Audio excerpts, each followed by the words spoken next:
Hello friends, welcome back to my channel Miss Pinky চ্যানেলে আপনাদেরকে আরও একবার ওয়েলকাম জানাচ্ছি। আজকে আমি রান্না করব বাঁশকরল দিয়ে মুরগির মাংসের ঝোল। তো আমি গোটা বাঁশকরল নিয়েছি আর চিকেনও নিয়েছি। তো এখন চলো তোমাদের সাথে সেই রেসিপিটা শেয়ার করা যাক। তো দেখতেই পারছো আমি বাঁশকরল আর আলুগুলো কেটে নিয়েছি সেই মাংসের জন্য।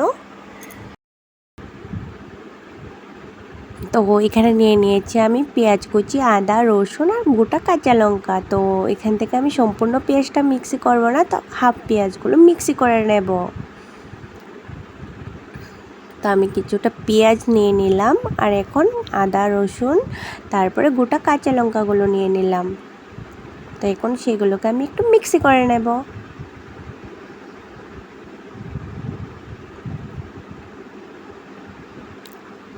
মিক্সি করতে করতে আমি ভুলে গিয়েছিলাম যে আমি মিক্সির মধ্যে তো জল দিতেই ভুলে গেছি। তো কিছুটা পরিমাণ জল দিয়ে নিলাম। তো আবারও মিক্সি করে নেব।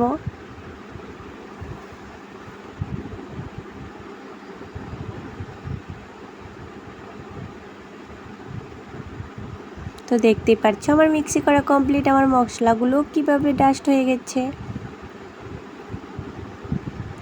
তো আমি এখন একটা বড় পাত্র নিলাম, সেই পাত্রটাতে সেই মাংসগুলোকে ভালো করে চিপে জলগুলো পুরো চিপে চিপে ফেলে সেই মাংসগুলোকে নিয়ে নেব।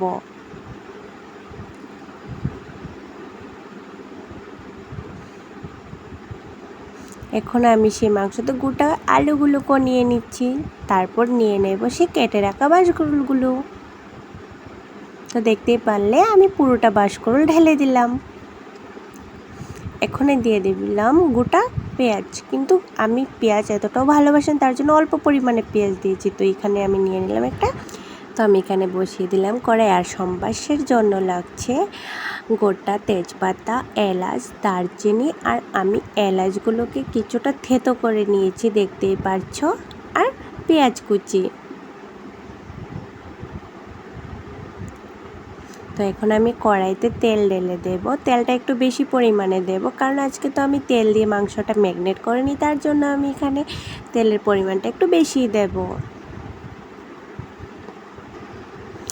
তেলটা ঢালার সাথে সাথে ঝাঁসটা যা বের হয়েছে না তেলের, তারপর আমি দিয়ে দেব গোটা তেজপাতা। তো দেখতেই পারছো আমার তেলটা প্রচুর পরিমাণে গরম হয়ে গেছে।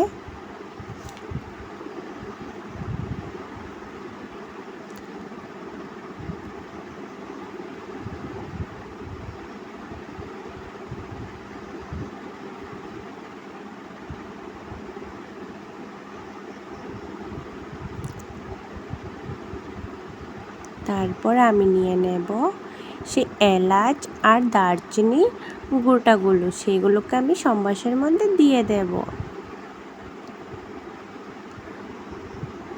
তারপর কিছুটা ভালো করে লাড়িয়ে লাল লাল করে ভেজে পেঁয়াজ কুচিগুলো দিয়ে দেব।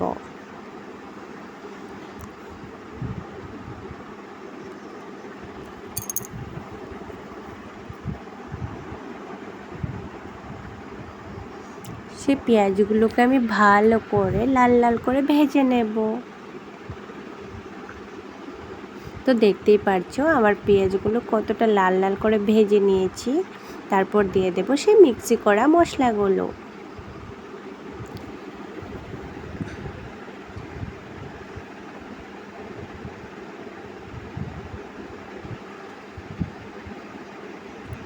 তারপর দিয়ে দেব জিরে গুঁড়ো, ধনে গুঁড়ো,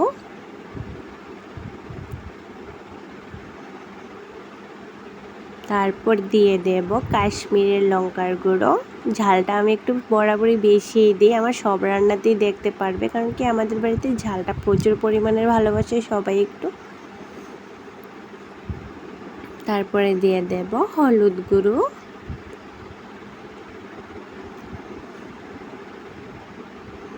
তারপর ভালো করে মশলাগুলোকে সেই তেলের সাথে মিক্সড করে নেব। দেখতেই পাচ্ছো কিভাবে আমি মিক্সড করে নিচ্ছি।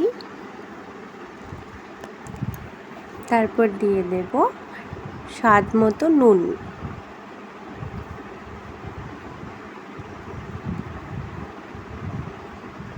তারপর আমি সেই মশলাগুলোকে কষানোর জন্য অল্প পরিমাণের কিছুটা জল দিয়ে দিলাম। তারপর এখন ভালো করে নাড়িয়ে সেই মশলাগুলোকে মিক্সড করে নেব।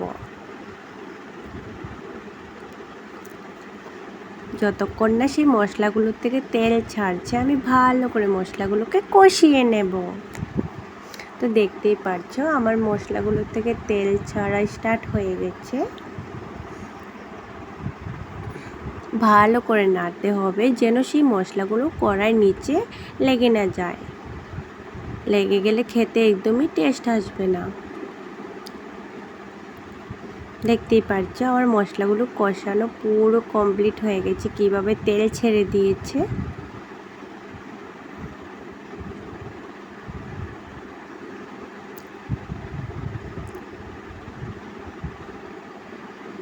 আমার মশলাগুলো কষানো কমপ্লিট। এখন দিয়ে দেব সেই আলু আর বাঁশকুড়ুল আর মাংস যে একসাথে রেখেছিলাম।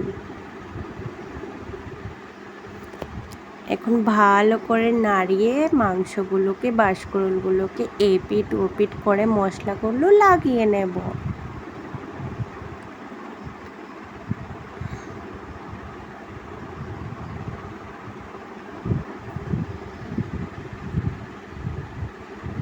দেখতেই পারছো আমি ভালো করে লাগিয়ে নিচ্ছি।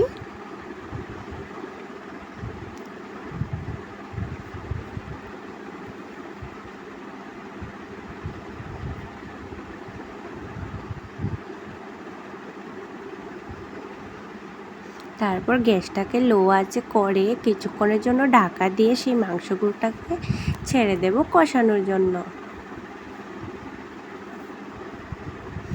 তো দেখতেই পারছো আমার মাংসটার থেকে তেল ছাড়াই স্টার্ট হয়ে গেছে।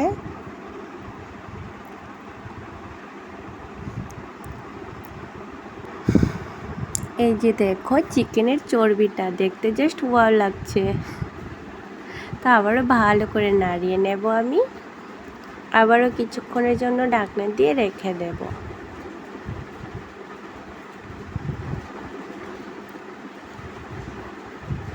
এই যে দেখো আমার মাংস থেকে পুরো তেল ছেড়ে দিচ্ছে।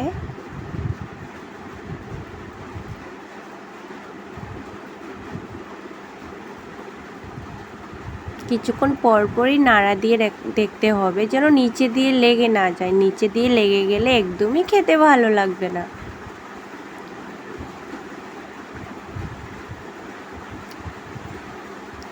এই যে দেখো আমার কষানো হয়ে এসেছে।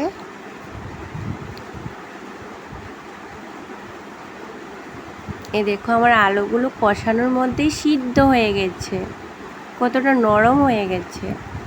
তো এখন আমি আমার পরিমাণ মাফিক অল্প কিছুটা জল দিয়ে দেব। তো দেখতেই পারলে আমি কতটুকু অল্প পরিমাণের জল দিলাম।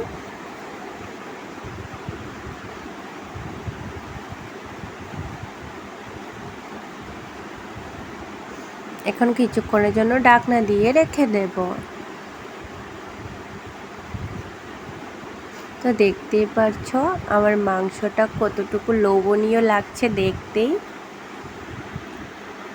তো আমি আরও কিছুক্ষণের জন্য সেটাকে ঢাকনা দিয়ে রেখে দেব।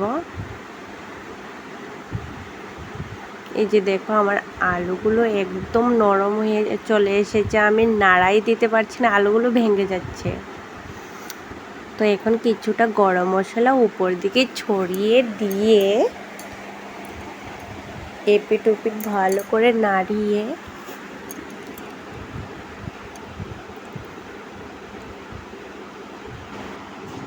তো দেখতেই পাচ্ছ আমার চিকেন হয়ে গেছে। এখন নামিয়ে নিলেই রেডি বাঁশকুড়ুল দিয়ে মুরগির মাংসের ঝোল।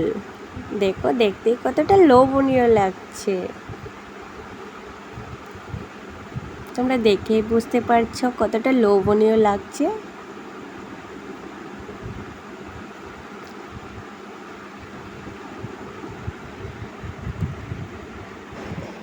সারাদিনের শেষে যখন হাজব্যান্ড কাজ করে আসে তখন সে গরম ভাতের উপর বাঁশকুড়ুল দিয়ে মাংসের ঝোলটা একটুখানি দিলে হাজব্যান্ড তো জাস্ট হ্যাপি, জিঙ্গালালা।